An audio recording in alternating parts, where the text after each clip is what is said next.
अगर आपको जनता इस बार आशीर्वाद देती है तो आप देवतलाव के लिए क्या करेंगे? इस बार के चुनाव में आप अपना नज़दीकी प्रतिद्वंदी किसे मानते हैं? विधानसभा अध्यक्ष, क्या आपको लगता नहीं है कि वह नुकसान पहुंचा पाएंगे इस बार कांग्रेस की सीट पे? ऐसा क्या कारण था कि पिछले 25 वर्षों से जो है यहाँ भारतीय जनता पार्टी ही जीत कर आ रही है? मध्य प्रदेश विधानसभा चुनाव 2023 का आगाज हो चुका है और आज हम मौजूद हैं मऊगंज जिले की देवतलाव विधानसभा में, जहां पर चाचा और भतीजे चुनावी मैदान में हैं।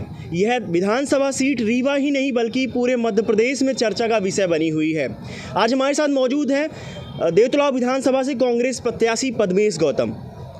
तो सबसे पहले मैं जानना चाहूँगा कि अगर आपको जनता इस बार आशीर्वाद देती है तो आप देवतलाव के लिए क्या करेंगे? देखिए, सबसे बड़ी चीज़ कि देवतलाव विधानसभा क्षेत्र में वर्तमान समय में यहाँ जो विधायक हैं वो विधानसभा अध्यक्ष का पद धारित करते हैं। इस क्षेत्र में एक भय का वातावरण निर्मित है। सबसे पहला काम तो यह है कि उस भय के वातावरण को दूर करने का एक प्रयास किया जाएगा। क्षेत्र की जहाँ तक रही क्षेत्र की समस्याओं की बात, तो क्षेत्र में बहुत गंभीर समस्या है।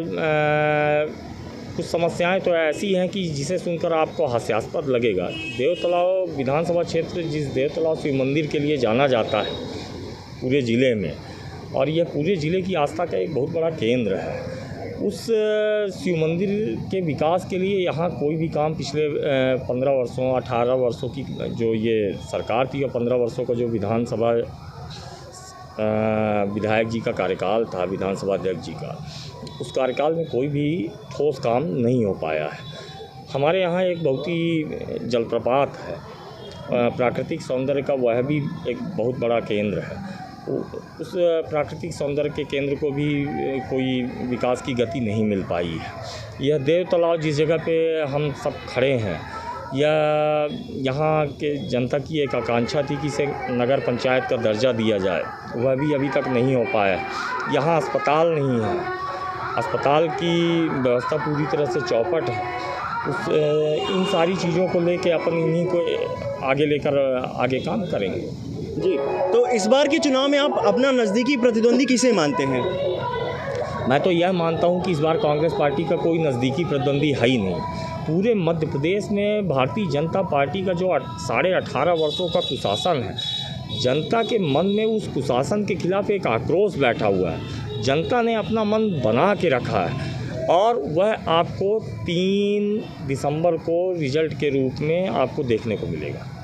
यहाँ देवतलाव में जो है विधानसभा अध्यक्ष जो है लगभग कई वर्षों से जो है यहाँ पे विधायक रह चुके हैं, ठीक है। तो क्या आपको लगता नहीं है कि वह नुकसान पहुँचा पाएंगे इस बार कांग्रेस को कुछ पे? कांग्रेस को, जैसा कि मैंने आपको बताया, कांग्रेस को इस बार मध्य प्रदेश में ही कहीं चुनौती नहीं है। और रही यहाँ विधानसभा अध्यक्ष महोदय की बात, तो विधानसभा अध्यक्ष महोदय जी तो यहाँ 15 सालों से विधायक हैं। क्षेत्र की जनता ने उनको बखूबी पहचाना है, देखा है, भली भांति उनके बारे में परिचित है। वह इस बार ऐसा निर्णय सुनाएगी कि जो इतिहास इस विधानसभा का रहा है कि पिछले 25 वर्षों से यहाँ भारतीय जनता पार्टी का विधायक लगातार चला आ रहा है, उस रिजल्ट को बदलने का ऐतिहासिक काम इस बार जनता करने वाली है। ऐसा क्या कारण था कि पिछले 25 वर्षों से जो है यहाँ भारतीय जनता पार्टी ही जीत कर आ रही है?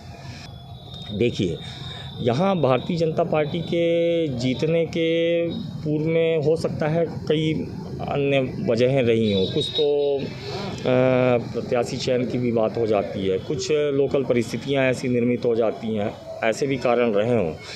और जिस प्रकार से भारतीय जनता पार्टी के द्वारा छल बल साम दाम दंड भेद का उपयोग किया जाता है, इसके भी कई उदाहरण सामने आए हैं। हो सकता है ये सारी वजहें रही हों, पर इस बार आम जनमानस ने कमलनाथ जी के नेतृत्व में 1.5 वर्षों की सरकार देखी। उन्होंने 1.5 वर्षों का कमलनाथ जी का कार्यकाल देखा है। उन्होंने यह देखा है कि कैसे कमलनाथ जी ने गरीबों के लिए कितना तेज़ी से अपने इतने अल्प समय की सरकार में काम किया है। चाहे बच्चियों की शादी का मामला रहा हो, 28,000 रुपये से 51,000 रुपये, किसान कर्ज माफ़ी का मामला रहा हो, आपका जो निराश्रित पेंशन थी वो 300 से 600 करने का मामला रहा हो, जो 18.5 वर्षों की इस भाजपा की सरकार ने कभी नहीं किया। या निराश्रित पेंशन उसी कांग्रेस की सरकार ने 300 रुपये देना शुरू किया था और उसके बाद केवल कमलनाथ जी ने ही उसको 600 करने का काम किया। तो लोगों की समझ में आ रहा है 100 रुपये में 100 यूनिट बिजली जिन उपभोक्ताओं ने प्राप्त की है, आज बढ़े हुए बिजली के बिलों को देखकर उनकी समझ में आता है कि कमलनाथ जी ने कैसी सरकार चलाई है और इस झूठे मामा की कैसी सरकार चल रही है। जनता इस बार सारी चीज़ों का निपटारा करने जा रही है। जी सिद्धार्थ तिवारी राज, जो कि माना जा रहा था कि त्योंसर से उन्हें कांग्रेस का टिकट मिल जाएगा, लेकिन उनका टिकट काट दिया गया, रमाशंकर पटेल को दे दिया गया। तो क्या आप मानते हैं कि इस बार चुनाव में कुछ असर डाल पाएंगे? देखिए, ये पार्टी के बड़े स्तर की बात है। मेरा यह मानना है कि मुझे तो ऐसी कोई व्यक्तिगत जानकारी नहीं है कि टिकट काटा गया कि नहीं काटा गया। मैं उस विषय में आपको बता नहीं सकता, क्योंकि मेरा विधानसभा स्तर पर कुछ प्रभाव पड़ेगा उसका, टिकट कटा उनका, भाजपा में शामिल हो गए वो। मेरा मानना है कि ऐसा कोई भी प्रभाव कांग्रेस पार्टी को नहीं पड़ने वाला है, क्योंकि कांग्रेस पार्टी पूरी तरह से एकजुट है। और सबसे बड़ी बात मेरा यह मानना है, मैंने जैसा आपसे अभी पहले बताया कि लोगों ने कमलनाथ जी की 1.5 साल की सरकार देखी है, उसके कार्यों को देखा है। इस बार जो मूल्यांकन होना है वह 1.5 वर्ष की उस सरकार का और 18.5 वर्षों की इस कुशासन का मूल्यांकन होने जा रहा है। और जनता अपना उत्तर निश्चित तौर पर कांग्रेस की विजय के रूप में देने वाली है। जी, अगर इस बार आप देवतलाव के लिए क्या करेंगे? अगर आपको जनता आशीर्वाद देती है तो अगला कौन सा काम रहेगा जो देवतलाव के लिए आप प्रमुखता से करेंगे? देखिए, देवतलाव विधानसभा में 2018 में नहरों का निर्माण हो जाना चाहिए, लेकिन अभी तक नहरों का निर्माण कार्य पूरा नहीं हुआ। सबसे पहले तो उसे शीघ्र नहरों का निर्माण कराने का प्रयास किया जाएगा।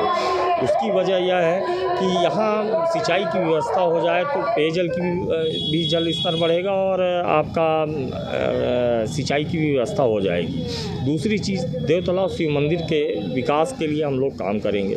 तीसरा, जैसे मैंने आपको बताया कि देवतलाव को नगर पंचायत बनाने का प्रयास किया जाएगा। देवतलाव प्रॉपर देवतलाव में मुख्यालय में यहाँ अस्पताल की जो जीर्ण शीर्ण व्यवस्था है ही नहीं है। एक तरह से मैं तो कहूँ हॉस्पिटल ही नहीं है। यहाँ के लोगों को या तो नई गढ़ी भागना पड़ता है या फिर मऊगंज भागना पड़ता है। तो उसके लिए हम लोग प्रयास करेंगे, यही मेन प्रयास रहेंगे। हमारे चैनल के माध्यम से देवतलाव की जनता को क्या संदेश देंगे आप? मैं देवतलाव की जनता जनार्दन को केवल यह आपके माध्यम से यह संदेश देना चाहता हूँ कि 18.5 वर्षों की इस भाजपा सरकार के कुशासन का दंश आप सबने झेला है।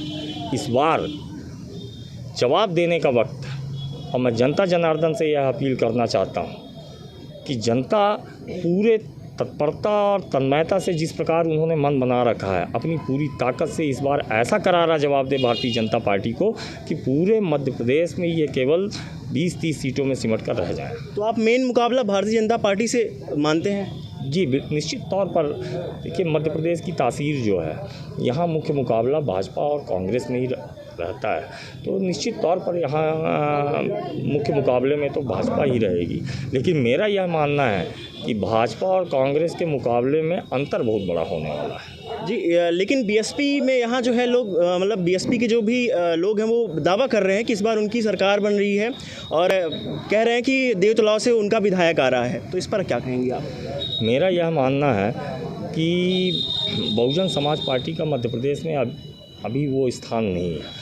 दूसरी चीज़, यहाँ की जनता जो है वह भली भांति सारे लोगों को जानती है और इस बार प्रत्याशी चयन जिस प्रकार से हुआ है, जिस प्रकार से और भी फैक्टर हैं, मैंने आपको पूर्व में बताया कि कमलनाथ जी की सरकार का फैक्टर है।